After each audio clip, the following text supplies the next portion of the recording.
I pledge allegiance to the flag of the United States of America and to the republic for which it stands, one nation, under God, indivisible, with liberty and justice for all.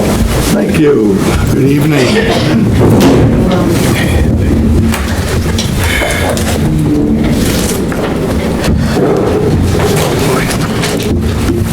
Down in a hole here.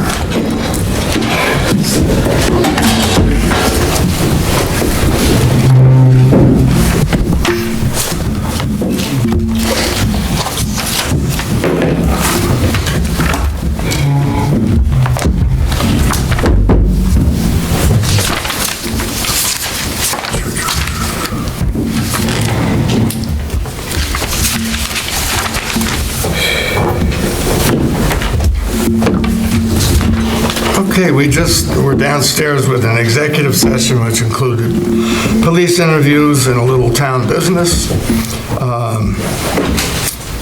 Now, at the end of the executive session, we did some 2026 budget review work.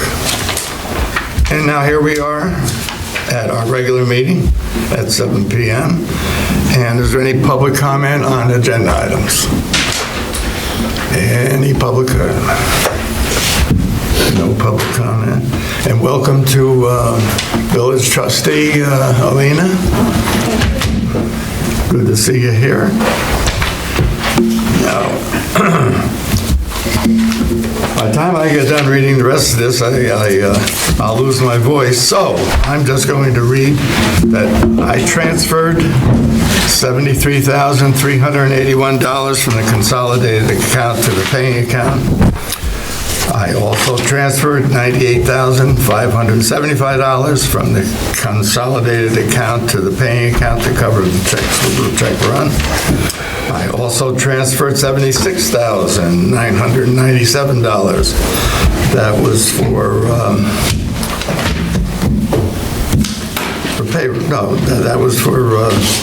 That was also to pay the bills, our bills for the week, and I also transferred $115,016 for the bills during the week. So if someone would like me to read the whole thing, I most certainly will, and if not, town board has it on paper. Do they have any questions? Any questions? No. No. All right.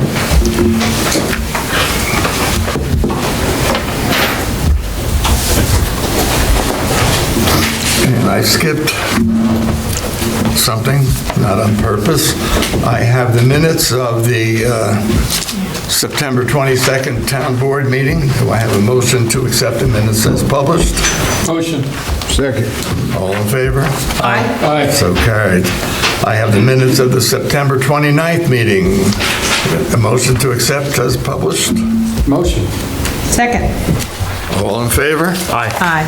Aye. So carried. I have the minutes of the October 6th meeting. Motion. Second. All in favor? Aye. So carried, thank you. Really take turns. Yeah, there should be. The cadence. And that's all. That was all of them, right, June? I think? I think so. Yeah, okay. Where am I at here? Communications, oh, that's a good spot for that. It's on the agenda. I'll get to the communications in a minute.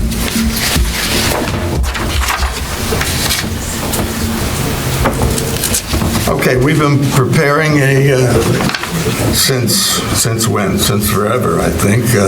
But when do we start on the budgets, June? Not June, Kelly. September the 22nd is when we had our first budget meeting.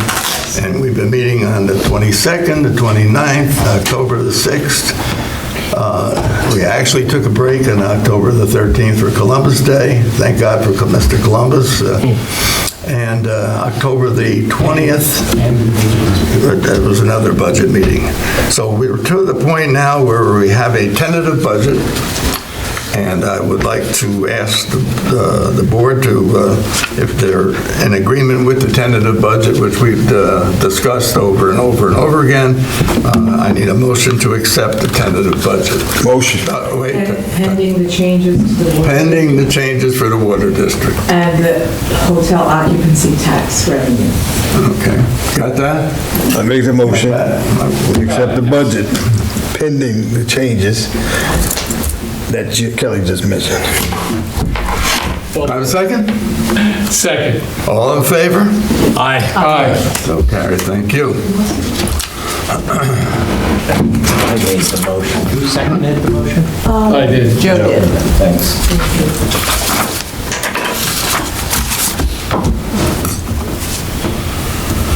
Now, since we did that, I would like to offer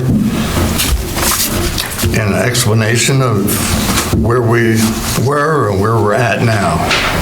Our tentative budget had $8,561 and, no, $8,561,843 worth of appropriations. We started the budget at $535,000 over the tax cap. Over the last 5 weeks of meetings, we have cut appropriations by approximately $238,000. As of tonight, our appropriations are $8,323,494. The biggest cuts that we made to bring us to that number was sanitation equipment was cut by $84,500. Machinery repair equipment was cut by $56,925. The ambulance reserve fund was cut by $25,000. Highway reserve fund was cut by $20,000. Police deputy position was eliminated for $17,000.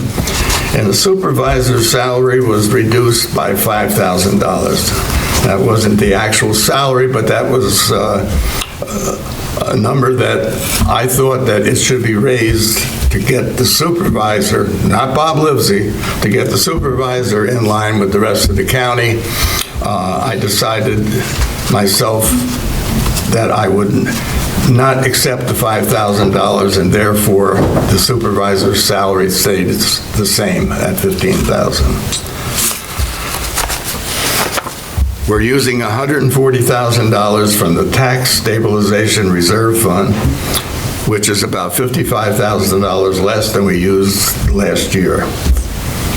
We are using $351,000 in fund balance, which is about $162,000 less than we used in the prior year's budget.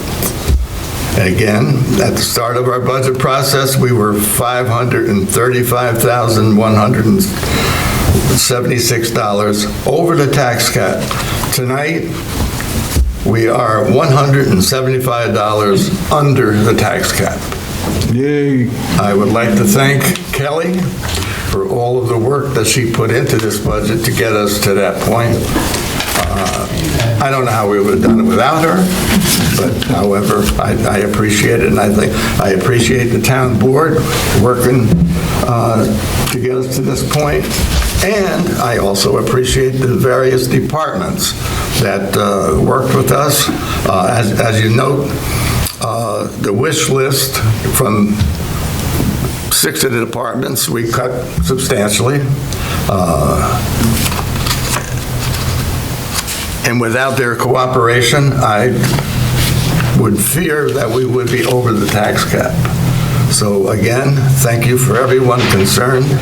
And it looks like this year we'll be under the tax cap again. And hopefully that'll set a precedent for next year, and we'll still be under it next year. Right, Kelly? We'll still be under it next year. Okay. Board liaison reports. We'll start out with the shortest one, Councilman Sullivan. We'll be sure, because I did not have a chance to prepare the way I normally do. Why I didn't have a chance to prepare? I spent the whole day on sewer matters, which I'll talk about in a minute.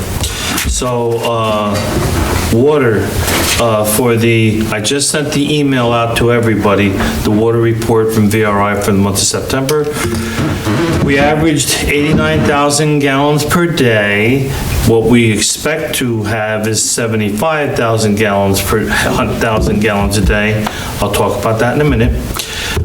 We know from June through just recently that sprinklers were out of control. There were 4 to 8 locations that were using more than 3,000 gallons a day for sprinkler systems. Some of them didn't even know it. One's an industrial account where they're not there at 3 o'clock in the morning when they go on. They didn't know it. They know it now. So, Kelly and I talked about possibly sending out a note with the water bills on that subject, and I think we will.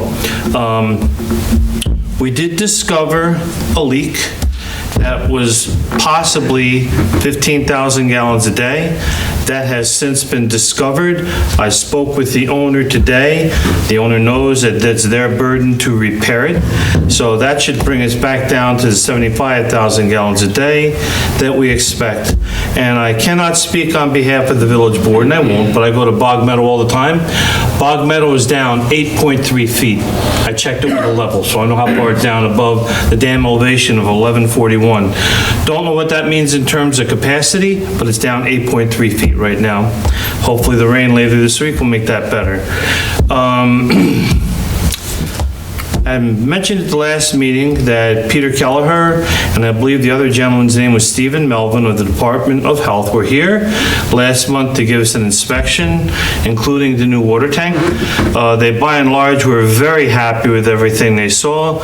The letter needs a response from myself and from Dale sometime over the next couple of weeks. There were a couple of bullet points. There was nothing nasty about them, but we have to address them.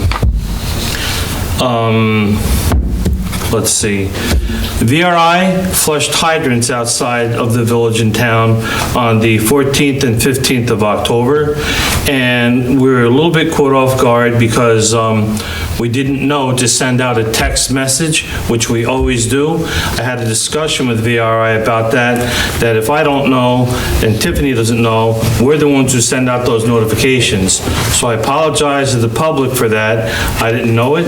I guarantee you that won't happen again.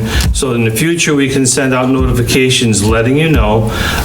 They spent 2 days on it. I looked at the water usage and I saw it was like up around 120,000 gallons for the day, and that's how we discovered it. On the sewer, so I spent the whole day attending to sewer matters today. I'll cut to the chase here. Down at Oakwood Pump Station, behind the old Oak, about a week ago, we had a pump that failed that was removed and is being looked at to be rebuilt. I won't have that number for another 2 weeks. So that pump station is important because it's the most downstream one.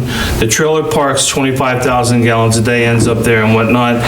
And I got a quote today from TAM, and I talked to them about it for another pump, which is, I can't say the number publicly in case that's got the competitive bid.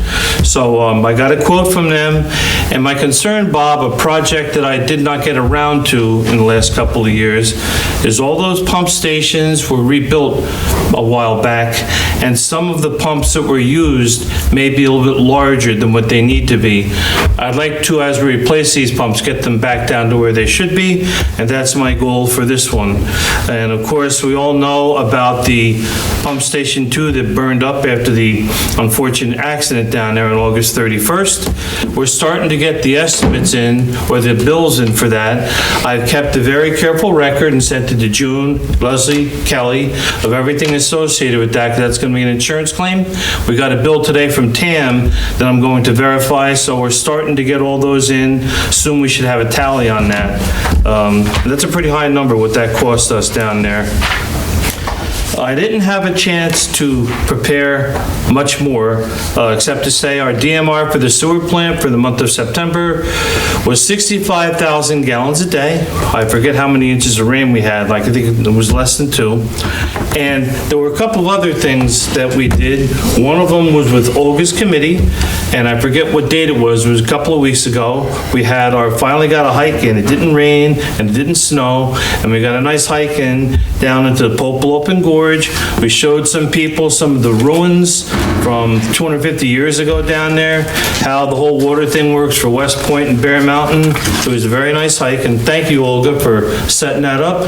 And a few of us went to the top of the torrent afterwards, so that was a nice event. And these sit-in chats are the first Wednesday of the month. So the next one's going to feature Ronnie Coffey, whatever that date is, on the first Wednesday in November. As usual, I will record it, and with her permission, put it on Facebook afterward. They're great events. Michael Graber did the one last month, so I hope that people come. Last time, I think we had about 25 people, very well attended. And that's basically my report. I don't have much else to say. Thank you, sir. Councilman King? Yes, good evening, everyone, and good evening, everyone at home. Just a couple of things for me. One is to piggyback off the happenings at the center. We got a men's social Tuesday, October 28th, which is tomorrow. It's 10 a.m. to 12 p.m. And that's at the center here in Highland Falls. And then the second thing would be the open house on Thursday, October 30th, 10 a.m. to 12 p.m. And then the final thing that I had was about emergency management. I'm just mindful that there is a current hurricane that's headed towards Jamaica as we speak, supposedly having landfall tomorrow, Category 5 at this point. But up to now, it is low to no impact on the eastern side of the United States, i.e. New York. But we are monitoring that closely. Subject to any questions, that's all I have. Thank you, sir. Any questions? No? Councilman DeWitt? Thank you, sir. Good evening, everybody. Excuse me. I want to reiterate what Bob was saying about the budget and the work that Kelly and he and the whole board and department heads put together. Just remember, we work hard to keep things fair and keep business running here, the town business running. If you think about your own homes and what you've gone through even this year alone with egg prices and gasoline prices, whatever, and you multiply that by 100 to make a town run, it does take a lot of work. And I really, you guys, Kelly, Amisha isn't a stitches on her head from banging her head into the wall for making numbers work. But again, just want to reiterate, thank you. The other thing I have is, as you heard many times working, Olga has done great work for our community finding money and grant money. And one of the things we have is a $10,000 grant that we can put towards making our town hall more energy efficient. And the one thing we're working on is LED lighting upgrades, which will be a big help cost-wise, environmental-wise, et cetera, et cetera. We've gotten 3 proposals. One of them was from Perulo Electric for $22,372. Jones Services, they do a little bit of everything. Their proposal was for $18,688. And Mellon Electric, it's Bob Mellon's company, he came in at $89,775. So we finally want to go ahead and get this project off the ground. Mellon's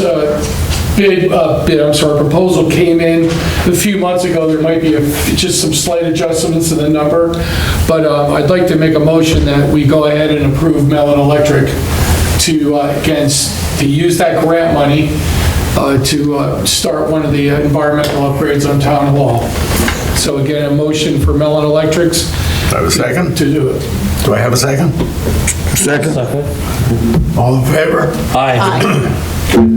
And that's it. Thank you very much. Thank you, Olga, especially. Nancy, before you start, Kelly, I don't have the numbers for the re-levy on the sewer and water taxes. It should be read on the resolution. Then I don't have the resolution. Oh,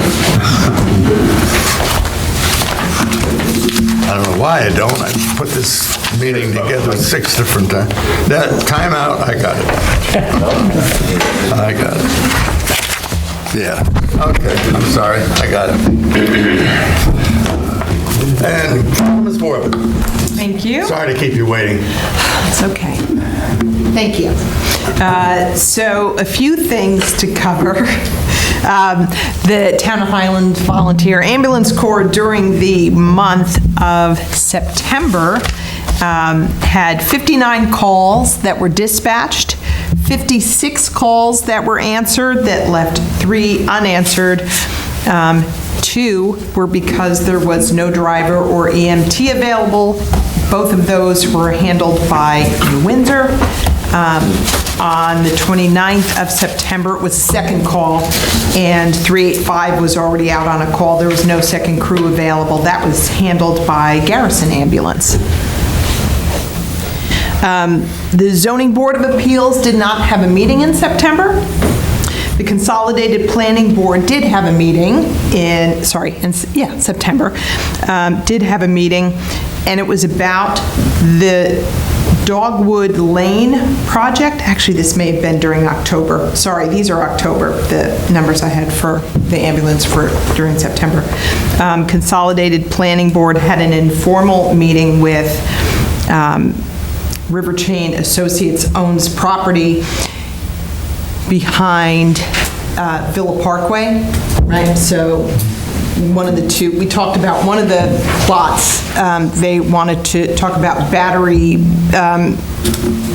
energy storage project. There's another plot of land back there, and this, they were informally talking about 21 to 35 units, single-family units going in behind there. I'm not sure what the acreage was, but it was an informal appearance. They talked about, what are you calling it, a planned community or a development? They were talking about language and things like that. They may come back to the planning board. They may go to the zoning board next. And that's it for meetings that were there. I was at, on the 15th of October, I was at the Health and Information Fair that was at the Church of the Holy Innocents. It was very good. Orange County Office for the Aging was there and had a lot of great information. The Alzheimer's Association was there. There was all kinds of great stuff. That was the one where we met the woman about the ride share.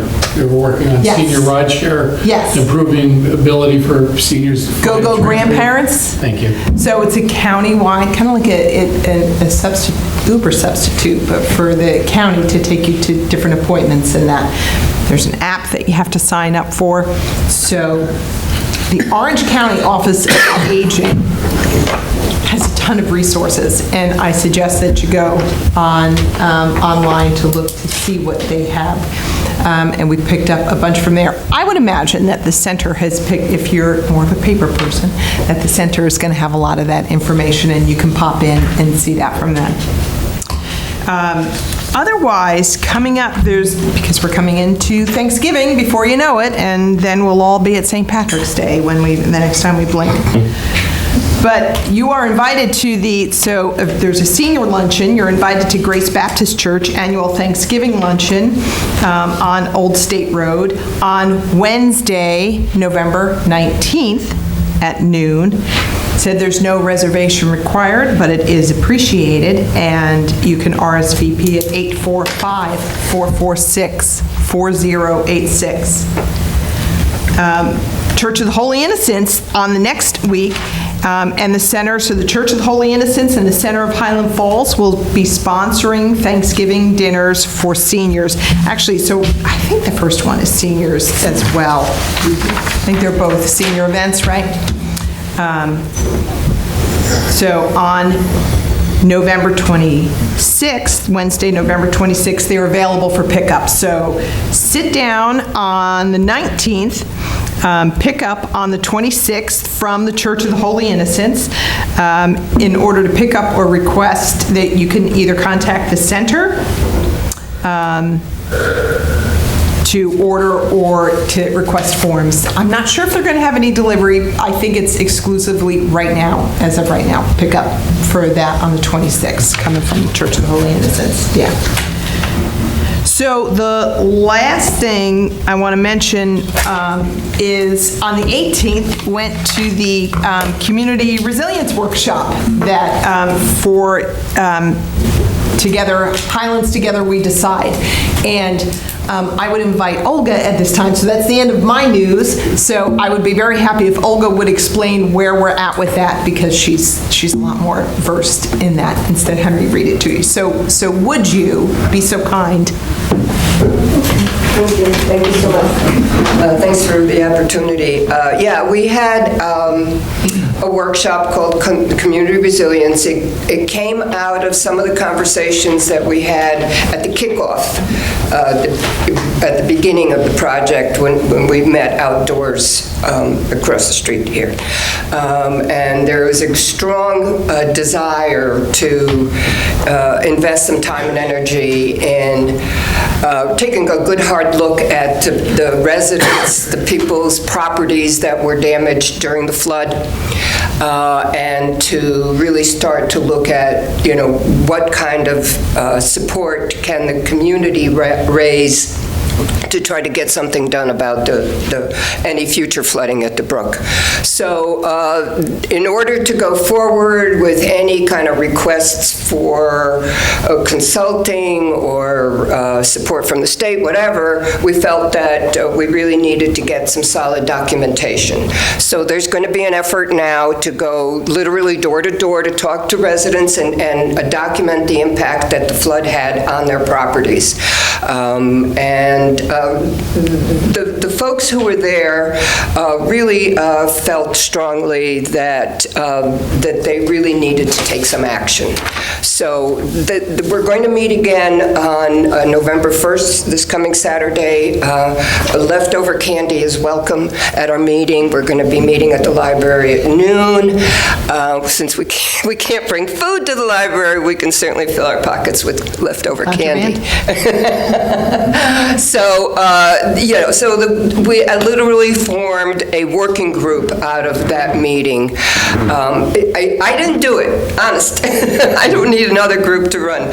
But the participants felt that they wanted to continue these discussions. So anybody who's interested in having these conversations around resiliency, specifically around the impact that the flooding has had on private homes, is welcome to come to that meeting noon at the library. So hopefully we'll be able to come up with some good plans afterwards. That's this Saturday at noon? That's correct. Yeah, so the last meeting was really excellent. I got to meet so I'm at Upper Mountain Avenue. I'm not on the brook, I'm in the vicinity of the brook. So I got to meet some of my neighbors a few streets over. It was kind of nice to get to know some people who I had not met previously. So I think there's a lot of interest in it, and with a push to actually move and talk to our neighbors, talk to more of our neighbors, and try and assess, see what's next. So. Now we're done. Can I go back? Sure. So as we were speaking, and I was waiting for it today, I was hoping to get it, but it just came through a minute ago. The Mellon Electric bid, the updated bid came through, and it's for $99.75. So we don't need to re-vote on it or anything, right? It's just a little bit higher than the number I had quoted. You just amend the prior motion to have the accurate. Okay, so then I'd like to make a motion to amend the prior number for the proposal by Mellon Electric for the upgrade of LED lights in the town hall, and it's for $9,975, which is again under our budget number. I have a motion, do I have a second? Well, I'm trying to understand what you're saying. So first you said we had a grant for how much? The grant's for $10,000. Okay, so this bid is still underneath that grant? Yeah, it is. And Okay. his proposal was a few months old. Okay. The process has been. So you just updated. But we're finally getting to the point where now we go through it. So, there had to be a few upgrades. I'm sure for cost of, I do have the whole breakdown here, but. Okay, no, I'm good with it. Second. Second, okay, all in favor? Aye. So carried, thank you. The last thing, I probably should admit, have to admit it. Bob and I both attended the AOG hosted a local community leader breakfast a couple mornings ago up at the Park Restaurant. They had cadets there, they had a Navy midshipman, thank you, there. Which, Whatever they call them. he took a fair amount of abuse with good-heartedly. And people from West Point, and the AOG's been pretty upfront about things that they're spending money on, the progress they're making, and as more things come into fruition, we'll be able to report that because, overall it seems they're being very transparent about, what they want to do and how they're doing it. And they're good enough to invite people from both governments and their government into the meeting just to tell us what's going on. So we'll have more to report in the future, but it was an interesting morning. It was a good meeting. Want to add anything? I was asked to say something, and what I did at the meeting is first of all, I said, now I'm the town supervisor. I said, I'd be willing to bet that half of you in this room do not know what a town supervisor is. It's comparable to the mayor, but I'm still the town supervisor. And then I went on to say that I've been supervisor for 20 years, and the group that was there, what would you say, there was about 30 altogether? Oh, at least. Yeah, There was about 30 people there. I've never, in my 20 years, I've never seen a group such as this, where you had Senator Skoufis was there, myself, the mayor, Joe, a number of people from West Point who I really don't know, excepting I know the deputy. Garrison? Eric Mitchell. Eric Mitchell, yeah. And he sat next to me and took up all the room from where I sat, and he made comment. He made comment on that, so I can say that. The garrison commander was there also, so it was a great group of people. A lot of academic. They had at least a dozen cadets. Yep, a dozen cadets. It was interesting. They were taking notes and everything too. I was surprised. And we were given by the Park Restaurant a nice breakfast, well done by the hostesses, and it was a good meeting. All in all, it was a good meeting. And it was put on by Erin Helly. I don't know how to pronounce her last name, but that sounds good. She does a great job. I got to give her credit. She puts together these meetings. She MCs the meetings, and they go like clockwork. And she looked at her watch after an hour, and she says, "Well, an hour is up. This is it. We're done." So it was good. Yeah, she runs a tight ship. Aileen, were you there? I don't remember. No. Okay. How'd you miss that? I believe the trustee received the invitation. Oh, okay. Trustee Kurgelo was there. She was next to me. Our attorney have anything? Just working on the draft local law for the occupancy tax. It's a rather substantial law to incorporate all the necessary provisions. So the intention is we'll introduce and schedule a public hearing at the next meeting for the last meeting in November, and you should have the draft local law in about 10 days. Just to touch on that, we applied to the state for permission to do a occupancy tax in the town of Highlands. And now we got approval. The governor signed the legislation, And now I say we have work to do, but Ms. Kelly's got more work to do than anybody because they want all kinds of information. So it'd be a nice amount of revenue once it gets through. Correct. We have to reapply every 2 years or something like that, or at least. Yeah, the first reapplication is 2 years, and then we'll see if policies at the state change. Okay. Chief, do you have anything for us? The police department stats for September, we handled 699 calls for service, 327 were directed patrols, we initiated 113 traffic stops, wrote 45 traffic tickets, handled 2 arrests, 8 cases, and 9 motor vehicle accidents. Thank you. Everything else okay in your department or in the town? Kelly, do you have anything? No. Okay, general business. We interviewed 2 candidates for police officer in the town of Highlands. One of them doesn't have his clearance from the county, so we're going to, Mr. Rodriguez. So we're going to hold off on him until he gets his clearance, and then we'll hire him because I think everybody was happy with him. But we have a Nicholas Vazios. I forget how many years ago he was here as a police officer. He left us, went to the city. The lights were too bright, so he decided he wanted to get out of the city and come to the town of Highlands. So we interviewed him. He interviewed very well. I think he would make a great police officer for the town of Highlands. And I'll ask for a motion to hire Nicholas at the current rate of pay for the police union, maximum probation, and that's about it. Do I have a motion? Motion. Second? All in favor? Aye. So carried.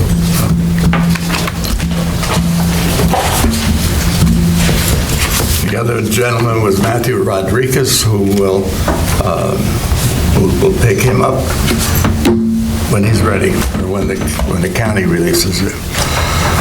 Now we have a re-levy, what I couldn't find before, of the 2024-25 water charges.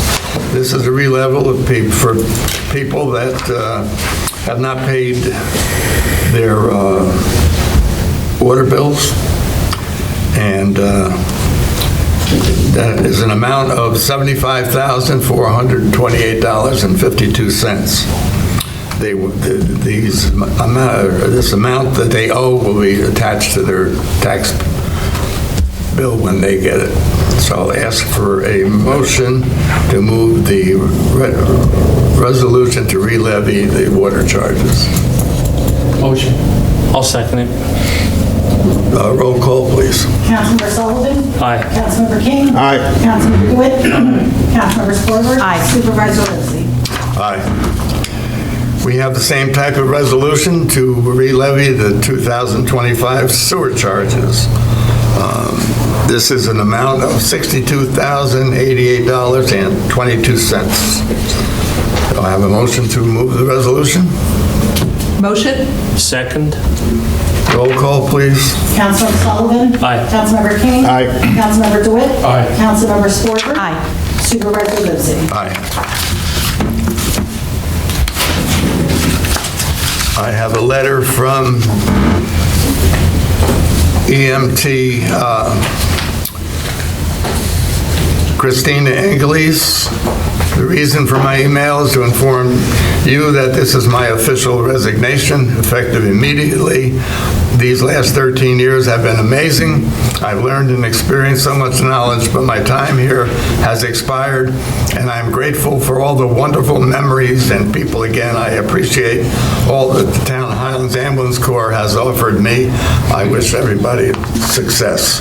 Do I have a motion to accept the resignation? Motion? Second. All in favor? Aye. All right, thank you. I have another resignation from Kenneth Betts. Please accept his email as my formal notification that I'm resigning from my position as building inspector at the town of Highlands. My last day of employment will be Friday, October the 17th. Thank you for the opportunity. I'm committed to ensuring a smooth transition during my final weeks. Please let me know if there's anything I can do. Sincerely, Kenneth Betts. I have a motion to accept the resignation. Motion? Second. All in favor? Aye. So carried, thank you. We have one employee that's coming off of probation in October, and that's, what's his name, Jordan? Jorge Laura. I always wanted to say Jorge at the meeting, and now I finally got to. He's a court attendant. He's coming off of probation.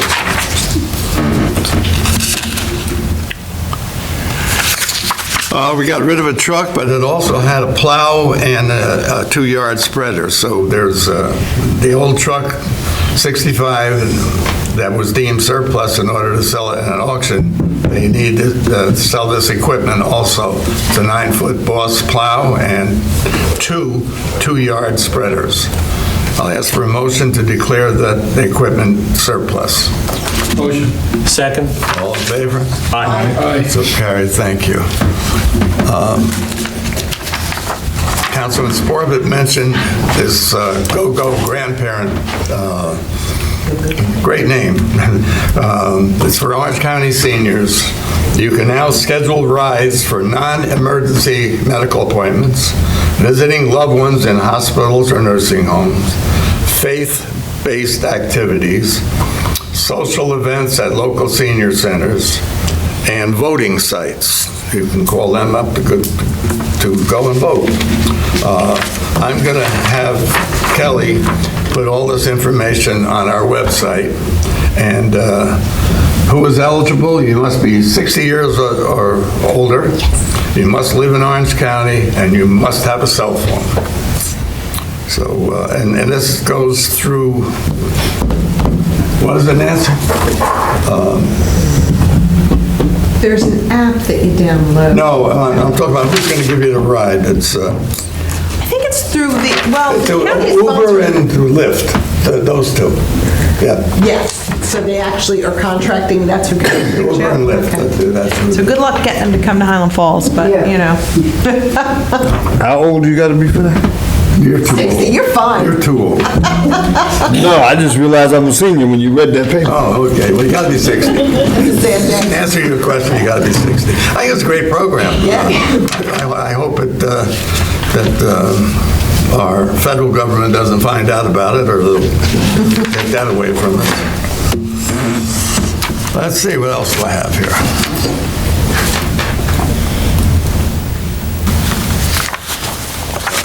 I'd like to just note that we have a letter from Mr. Dotson, which I'm going to give a copy of the letter to our attorney who helped us out with another situation. And Richie, you have a copy, right? I do.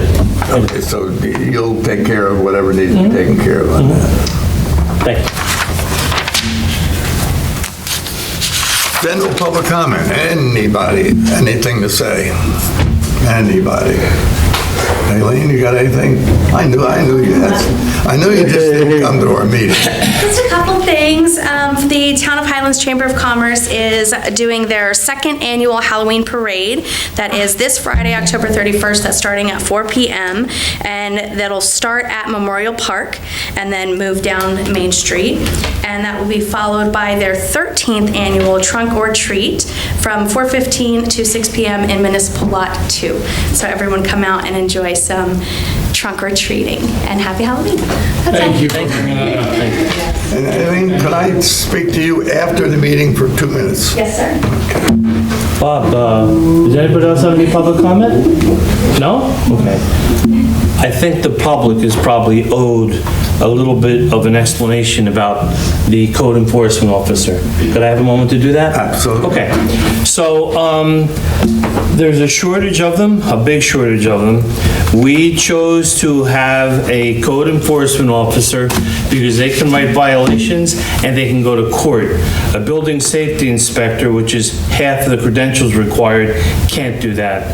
So when Philip was out, we had a gentleman here that is no longer here. And we were so cognizant that there is a waiting list that we had a gentleman who we interviewed back last March that came in number 2 that took another job in a town in Orange County. We waited for that gentleman until August to start, and it was worth the wait. And I can tell you, if you drive around town and you look at the massive effort we put into junk cars and violations and garbage cans. I drive around, there's no more garbage cans with piles all over the place. People are buying cans. I had someone call me today about buying cans, questioning it. They now know how it works, and I can reiterate that if need be. So Mr. Betts had a job part-time somewhere else, as well as here. Because there's a shortage of building inspectors, Orange County is circumventing the list requirements to take people that only have the CEO, which means they didn't take the Orange County Civil Service exam, but they have the credentials from the Department of State. I happen to have those credentials as a CEO, but I can't practice because I have this position up here at this seat. So he got an opportunity to get a job with benefits. He had my full support, and he left. He gave us a couple weeks notice because he didn't find out until the end. Since that time, starting tomorrow, I'm going to finish up the new Indeed notice for a code enforcement officer on Indeed, which the way it works there, can only be up to 20 hours a week. After 20 hours a week, it becomes competitive, correct me if I'm wrong, to where you have to go off of the civil service list. In conjunction with that, because I've had various input from different people, we are canvassing the list for CEOs. And I believe there's 7 of them. We're pretty sure 4 of them are going to be unavailable, and we'll go through the other 3 and see where that goes. So that's the reason why they are moving on, because there's such a shortage of them. Most of them start at like $95,000 a year. We had a guy here that was private for Lankin Tully, and it was working out handsomely having him here in that position. He took a job in the town of Chester and graduated into the public sector because it's much more lucrative. So that's what we're up against. It's not easy to find a building inspector. And I'll defend Philip Hanwalt again. He does a great job. He's very thorough, and everything is pretty much caught up except for some of the fire inspections. We'll be on top of it. You drive around and look at, I'm not going to list the locations. There's locations that had a lot of junk cars around before. They've been cleaned up, and I think it's been a fantastic job. And some of these buildings that have to be knocked down, I think Alina knows at this point, they go through a process. The village has to have a public hearing, has to go out to competitive bid for someone to come in and demolish it. But you take the house on Mountain Avenue, that is coming down. I'm not quite sure when, but that is coming down. That's not all Philip. That's partially the village, and it's partially the town. So the building department, I think, is working handsomely, and I just wanted the public to know why the code enforcement officer left. He was happy here. We did not offer him what he was going to be making in the municipality where he's at now. Another thing, I went to this resiliency thing that Olga had, and I just want to say that the people there asked very intelligent questions. Particular that was greatly affected, asked very intelligent questions. And I do quite a bit of videoing of the community and whatnot. Some of these videos I've made public. If you go to YouTube, Sully 927, you'll see some of them. One of them happens to be the Highlands Brook Corridor. And I would like to take you back 100 years ago. Wyant Green was a lake, okay? Lake Street is called Lake Street for a reason. There was a lake up there. You had where the school has a property behind the elementary school was Fickens Pond, and you had Perry's Ice Pond, which is now Roe Pond. These were all floodplains that no longer exist, and they've been built upon, and you have this corridor, which is like the levees on the Mississippi, barreling water without being checked on the way down. And something, if Olga doesn't mind me talking about it, there were 2 cadets about 40 years ago that did a study on water for Highland Falls. Of interest, big interest, was Cox's Flats, which is just above where the village gets their water intake, and it goes up to the golf course at West Point. I forget how many acres it is. The cadets talked about damming that and having a small small reservoir in there. My idea for that spot is to have it be where you leave it empty, and if you know you're gonna get a big storm, you have the opportunity to slow some of that down as a floodplain. Just an idea. It was a very nice seminar. Olga, thank you so much for doing that. And some of these things I have filmed, and I've made some of them public. I'll probably have people making money off of them, but whatever. I made some of them public so that people can look at that. That was a very good seminar, and thank you. Finally, just to touch on the building inspector's job. You're talking about the building inspectors there's a shortage. Talk about a job that's like $90,000. If anybody out there is talented enough to be able to perform the duty of a building inspector, of course you have to take the civil service test and what have you. But damn, that just seems like a wide open field, starting at probably $70,000, going on up to over $100,000. And it's actually not, it's almost the job of being a police officer. You're not going to be liked for what you do, but it's a very interesting job. I don't think the chief probably gets as much stuff from the general public as Philip Hannibal does, but, and I say that respectively, you know. On that note, we interviewed people about 5 years ago when Bruce Trollinger left. You remember, they came off the civil service list. I was especially impressed by one guy. He was number 13 on the list. I remember his name, I won't say it. We interviewed him, and we said, okay, if you could start tomorrow. He said, well, the first thing you'd have to do is send me to school to get a BSI and a CEO, because I don't have those things. So he was able to take the test, get on the list, without having those things. How that happened, I don't know, and if it's still that way, I'm aware of it. So this is not an easy task, and I can tell you, for me to get my CEO in February, March, April, May, and July, I had to take a full week online, all day long, and the subsequent Wednesday take a test, and that's through the Department of State. Didn't cost me any money, but that's how I got it, and I utilize it somewhere else, not here. So I know what it takes for that position, and people for 30, 40 years have come and cried, I don't want to say the word cried, projected their observations that they don't like this guy's garbage can, they want to be fenced, and they don't like cars or whatever. So that became law. And now we at the town are charged with enforcing that law, and we have come at it full bore for the last 4 months. I am very proud of the building department, and I hope people understand why Ken Betts left. Thank you. Anybody else, anything? Motion to adjourn. Motion. Second. All in favor? Aye.